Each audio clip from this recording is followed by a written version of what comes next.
advantages that biography has over other kinds of non-fiction is that it can be quite publishable. That's to say, even if you've never published a book before, you get the name recognition from your subject. So, you know, one reason why there are about 400 books, if not more, about Winston Churchill is because people know that if they write a book about, you know, Winston Churchill and gardening, Winston Churchill and toothpaste, they will probably be able to get a publisher, because nobody's heard of them, perhaps, but they have heard of Churchill. So name recognition is something that is very much in favour of biography, and it means also that you get, you get reviews, even though people haven't heard of you. Novels are very hard to get reviewed, but biography is quite easy to get reviews, because the reviewers have something to talk about. You know, if you're reviewing a novel, there's really nothing to say much, except it's a good read or bad read. But with a biography, there's a sort of news element which is important. But the important thing, the first thing you have to do when one's writing a biography, is obviously to choose a subject, and that I think is the hardest thing of all. I've never been able to choose subjects. I've always had, except for one, I've always had all my subjects suggested to me by kind people. But I do think that if you are choosing a subject, it's fine to have a sort of area of interest. But what you mustn't do, perhaps, nowadays, is to, what you have to do nowadays to get published is to be slightly sideways on. So, for example, if you want to write a book about Dr. Johnson, about Samuel Johnson, it would be a bad idea to go to a publisher saying that you want to write another full life of Dr. Johnson, because nobody will accept that. It's being done so often. But what you should do is choose a sort of oblique angle on your subject. So, for example, recently we've seen books about, the writing of Boswell's biography of Johnson, great book by Adam Sisman. We've seen books about Johnson's relationship with an extremely disreputable poet called Savage in his youth, very good book by Richard Holmes. We've seen books about Johnson's women, and most recently, the most recent hot topic in Johnson studies is Johnson's black slave. Very, very, very good, that one, because it's politically correct as well. You see what I mean? You can't sort of go straight on these big subjects anymore if you want to get a publisher. You have to go slightly round the back. There is another issue too about biographical subjects, which is, do you want them dead or alive?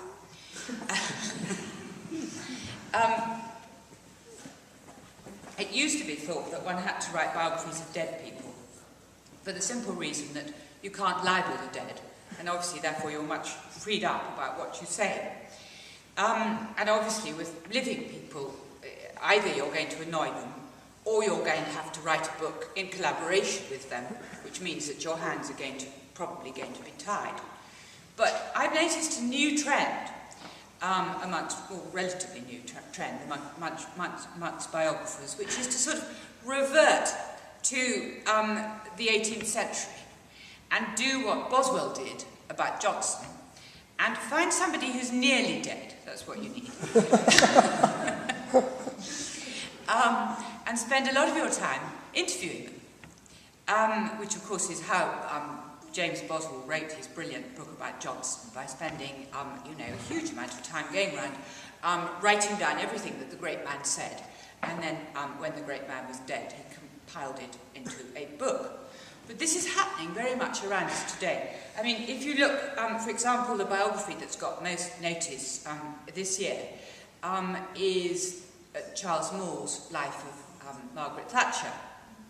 Well, that book began to be written, I think, quite a long time before Thatcher died, 1997, I think. And so it is based, obviously, on a huge amount of research in the papers, but it's also based on a very long series of interviews with Thatcher.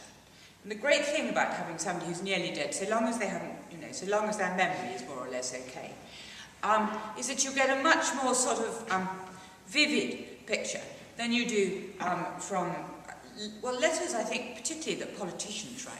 Because politicians today, or in the 20th century too, have to be so careful about what they write, that their letters really don't help us very much if we want to write a biography. So far better to approach them and get them to reminisce at length, because you get a more lively picture. The next thing you have to do, if you're writing a biography, is obviously to do the research. Research, some people think, is, you know, the main point of the exercise, the thing that they really enjoy. The important thing, obviously, is to read. And you need to read a massive amount before you begin to do research, you know, more complicated research in archives and things.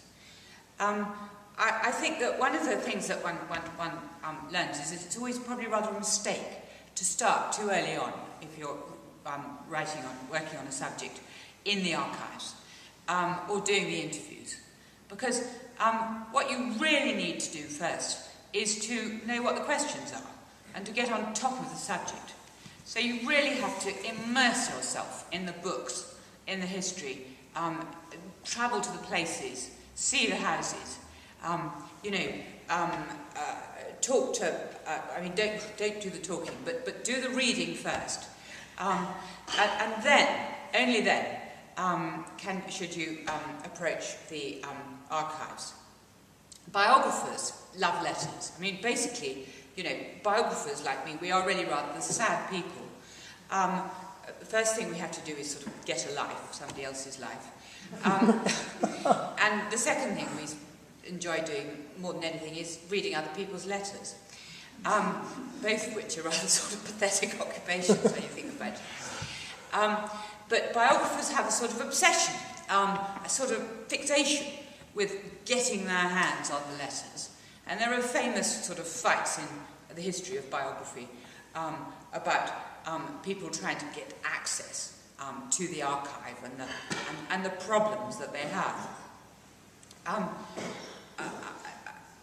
The last book I wrote, the book about Edward VII, I really felt that in order to write the book, I really couldn't write it unless I had access to the Royal Archive at Windsor, because that's where all his papers are. It was really, you know, when I got the publisher agreed to take the proposal, I then had to write to the Royal Archive and ask if I could see the letters. And they said, yes, that's fine, but will you just send us an outline of the book, you know, what you write for the publisher. And of course, when you're writing an outline of a book for the publisher, you obviously want to make the book seem as sort of saleable as possible, so you fill it with sort of, in the case of Edward VII, slightly risky stories about, you know, mistresses and French brothels and things. Anyway, I wasn't really sort of thinking that they would read these things, so I sent it off blithely to Windsor. And there was about, there was a long, long silence. I couldn't understand why they took so long to let me know whether I could get in or not. And this went on for months and months and months. I got no answer. So I sort of rang up and they still said they didn't really know whether they would give me any answer. It was only by sort of pulling the odd string that I did actually manage to get them to answer and to get access. Access to letters is something that is not automatic, I think, particularly the Royal Archives, where it's really hard to get in. And one often has to, play quite a complicated game in order to get access to people's letters. There are a lot of letters that are in museums, the British Library or wherever, but very often these letters are not the kind of letters that the biographer actually wants, because often, particularly with politicians, the letters in the British Library are, the political letters. And if you're writing a biography, you want the political letters, as it were, but you also want the private letters. You want the family letters. Because the whole point of biography, I think, is that it should move between the public and the private, and that it should use the private to explain the public, and the public to explain the private. You'll only get half the answer by going to these, the British Library and those sort of archives. You often have to do quite a lot of sort of quite complicated diplomatic manoeuvring to get yourself into archives. And there's also a huge amount of luck in all of this, whether or not you find the archive that you're looking for. That is always the big question that everybody asks: what will happen to biography, if you're writing about people nowadays, where there are no letters? I mean, the sort of golden area of biography is 19th and 20th, early 20th century, which was the golden age of the letter, of the handwritten letter. You're absolutely right that nowadays we have we have emails and electronic communication. We have texts. I actually think it's better nowadays than it would have been about 10 or 15 years ago, because I think that I think for a start there are ways of retrieving emails, and there are a lot of people, not a lot, there are people whose email archive is already being archived by the British Library. I don't know how you do that, but it is technically possible to do that. And I think that if you look at emails, I think that emails have sort of freed people up to write and communicate in a way that just didn't exist in the middle of the 20th century or the late 20th century. It's much closer to the Victorians. I mean, in Victorian London, there were about 5 posts a day, even on a Sunday. So people would write back and forth within a day, like we would email to make arrangements. The difference was that they kept the paper. But if the email survives, and I think it can be made to survive, then I think the email provides the same sort of function. And I think that the barren period will not be now with the email, but sort of the end of the typewriter era, when people dictated letters. Dictated letters, I think, are death for the biographer. They're so dull and so sort of formalised. I mean, there are obviously exceptions, but on the whole, spending time with letters which are dictated. I spent quite a lot of time working on the letters written by an Edwardian politician called Arthur Balfour. And he was a very early, practitioner of dictating. He used to dictate all his correspondence, and it is deathly dull. Whereas the minute he picks up a pen, it's really so much more interesting. I think the dictated letter plus the telephone, which was the sort of 1940s, 50s, 60s, is a lot harder to write about than the emails, so long as we can have ways of preserving emails. But there's also, once you've got the letters, there are all sorts of problems of control and ethics that sort of kick in. Virginia Woolf talked about the problem of the widows.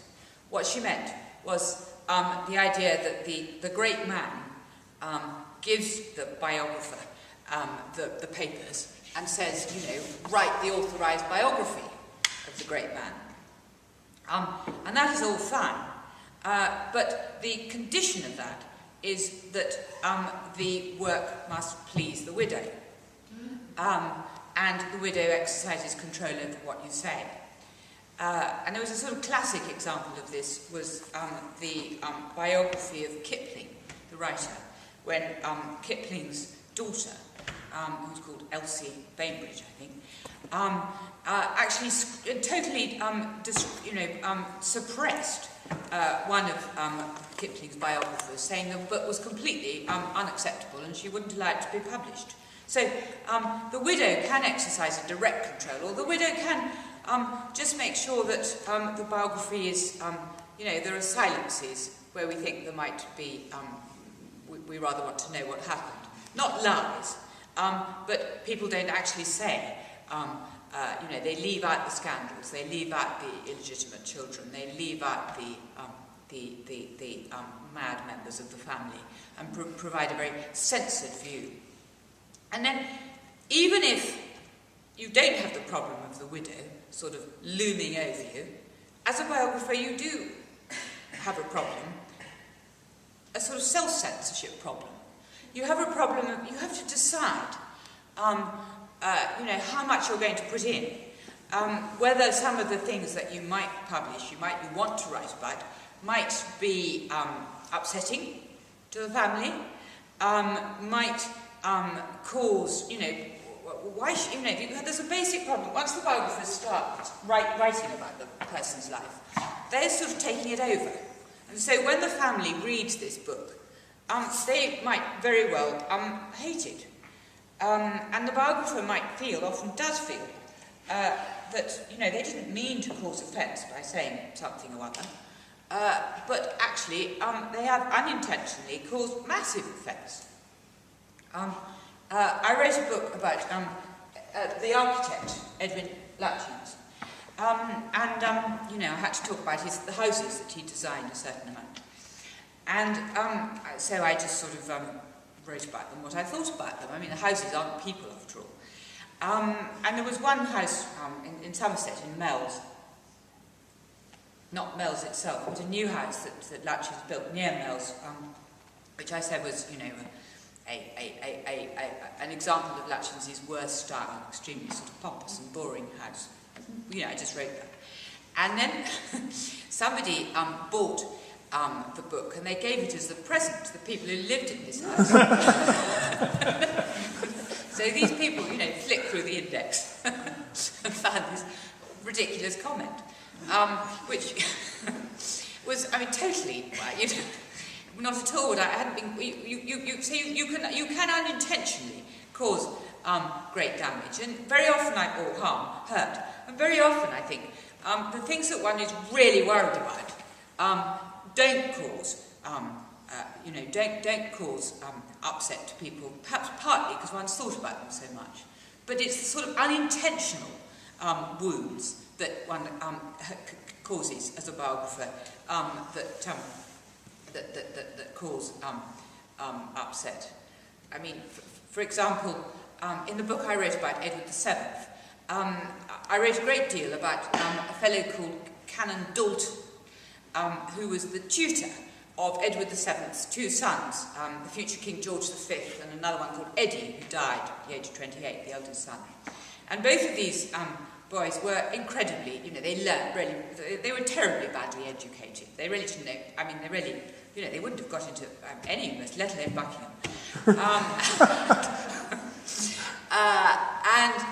So there was quite a lot of, you know, people writing to say that these boys were really very stupid.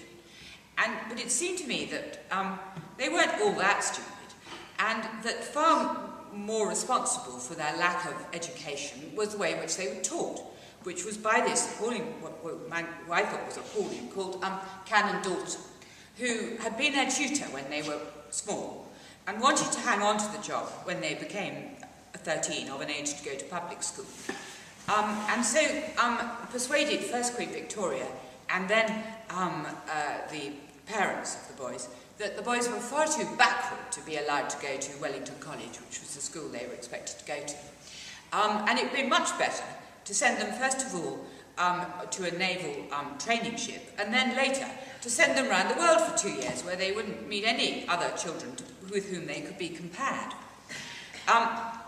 And not only that, but he also taught them incredibly badly. He didn't do any teaching at all, it seemed to me, Dalton. So I wrote all this in my book, that, you know, it wasn't that they were stupid, it was that Dalton had been such a vicious intriguer, and in order to keep his own job, had starved these children of education. And then the other day, I happened to meet this person called Dalton. You know, you feel slightly sort of bad about it. But this was a historical judgment that I was making. The complexity of it is such that I really think that this is an area that one is really quite, I mean, unless one is a doctor, it's quite the best thing is to steer clear of it. I mean, the best example of this, actually, is the whole argument about an illness called porphyria, which was the illness that was George III was supposed to, the cause of George III's madness was identified by two a mother and son team of doctors working in the 1960s called McAlpine and Hunter. They identified George III's madness as being caused by this hereditary metabolic disorder called porphyria.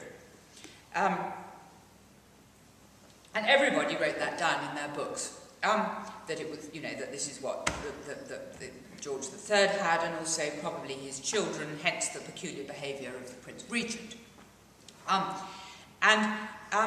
Then there was a book called Purple Secret, which went on to say that, in fact, not only George III and George IV, but also some of Queen Victoria's children and grandchildren suffered from this illness, particularly the sister of the Kaiser William of Germany, who was called Charlotte the Brat. And these people dug up Charlotte the Brat and discovered that she had DNA which apparently fitted a diagnosis of porphyria. And so what this implied was that Queen Victoria also had porphyria. And in fact, the whole royal family suffered from this hereditary kind of madness. Then somebody asked Prince Charles about the symptoms, and he said, "Oh yes, all my family are like that." So they wrote this down in their book. There was a team of a great historian actually called John Roll and medical experts. They wrote this down in this book, and there it was. But the trouble is, this is really terribly speculative. And now what people are thinking is that George III, well, no doubt, there's absolutely no doubt he was mad. We can't deny that. But that perhaps he was just mad and not suffering from a hereditary disease, but suffering perhaps from something like, it could be that he was suffering from bipolar disorder. It could be that he was suffering from mercury poisoning. It could be that he was suffering from arsenic poisoning. There have been traces of all of these found in his hair, mercury and arsenic, which were, of course, medicines of the time. But, of course, if George III was just mad, then there's nothing hereditary about it. The only problem is that the sort of clincher symptom of porphyria is purple pea. But I think that, this is what you have if you're royal. So perhaps, or alternatively, possibly, George III used a sort of, was medicated with a sort of substance made of gentian, which gave him this. So basically, we just don't know. And there are so many sort of wild theories, which particularly, kind of conspiracy theories, particularly with the royal family, but I think with many other subjects too. I mean, I don't know if you saw the recent biography of Britain, which was, there was just, I think, half a page. It was a very, very long biography, very musical, very dense, but there was half a page saying that he had syphilis, and that was the only thing that got attention. It meant the book even went on Newsnight. Medical issues are rather tempting for biographers because they're attention-grabbing. But they do pose ethical issues, and they pose a fundamental historical issue, which is that very often they are complete bunkum.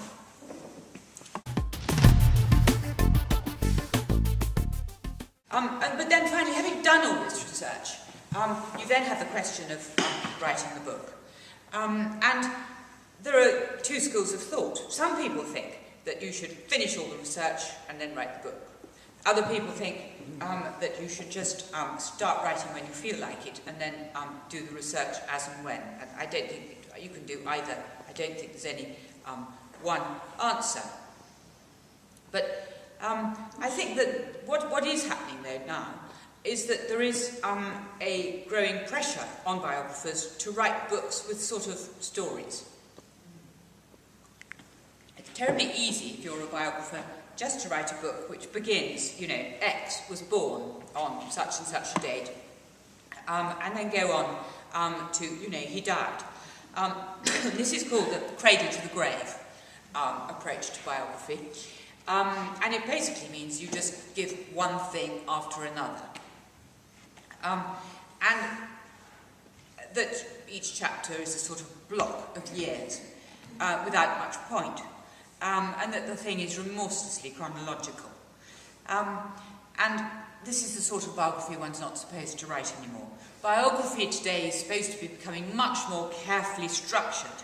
There are whole university courses on a subject called creative non-fiction, which basically means it's a sort of, it comes out of something called creative writing. But creative non-fiction is basically the creative use of non-fiction material, when you get taught about how to write plots, and how to, about narrative arc and character development and all of these sort of things. Basically, the research in this kind of book is much less important. And I don't know what you all think, whether you like reading these kind of books, but this is the sort of biography that is becoming increasingly popular, and it can be incredibly good. I mean, did you read a book called Stuart, A Life Lived Backwards? Yes. Which is the story of a down and out who has had a pretty down and out life. It depends, it's based on interviews, isn't it, between Alexander Masters, the author, and Stuart. And Stuart at one point gets really annoyed, doesn't he? And says, why don't you begin at, this book is rubbish, why don't you begin at the end and start at that, and then go back to the beginning of his life. And so the book is written sort of backwards from Stuart as he is now to how he became what he is. And that works really well, I think, that structure. But I think it's less easy to do if you were to do, for example, with Mrs. Thatcher, when you've got a huge amount of material which has a kind of chronological momentum going forwards. So it depends very much on what you're writing about. But I think that, using these kind of techniques can produce wonderful books.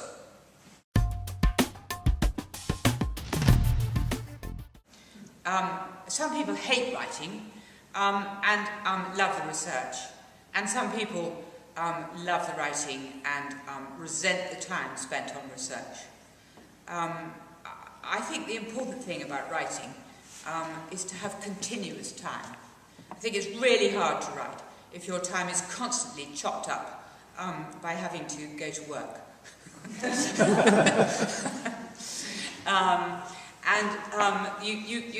One can you build up a kind of momentum, I think, with writing, because it sort of matures in your head. And so if you spend 2, 3, 4 days or weeks thinking about nothing else, the speed builds up, because you know what you're thinking about, and you know what you want to do next, and the whole thing begins to cohere. Whereas if you can write for only 1 or 2 days, and then you have to do something else for 4 or 5 days, you forget. It goes out of your head. You forget the sort of all the loose ends, and you take at least a day just getting back on top of it. Writing, I think, is difficult if one has broken time. But on the other hand, I think people who have nothing but time to write often don't write anything at all. So, because, there's always time, and this is never the right time, it's never the best time, and you have to wait for the perfect time, when you're in the perfect mood, and you've slept perfectly, and everything is wonderful, and only then can you write. So that it's perhaps, I have to say I'm a terribly slow writer, and it took me 9 years to write my book about Edward VII. It wasn't all about being slow at writing, it also had to be checked a lot, but and the research took a long time.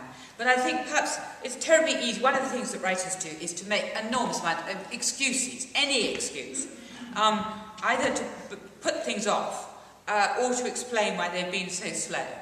I perhaps by complaining about having to break up my time, I'm just making an excuse for being a very slow writer. But I think the second thing I would say about writing, and then I'll stop, is that it's very easy to imagine that once you've got to the end of the first draft, once you've got to the end of the life, once you've done what you mapped out to do, that you've finished. But in fact, that is completely not the case. Once you've done a first draft, really you're only halfway through. And you then have to, as any publisher or editor will know all too well, you then have to spend about as much time again editing, cutting. You know, usually in a first draft, the research is it sticks out far too clearly. You have to get rid of all that research. All those lovely bits that you spent ages just sort of, you know, finding in some library and checking out and getting right, that's just got to go because it's just in the way of the story and not really interesting. So you have to be ruthless.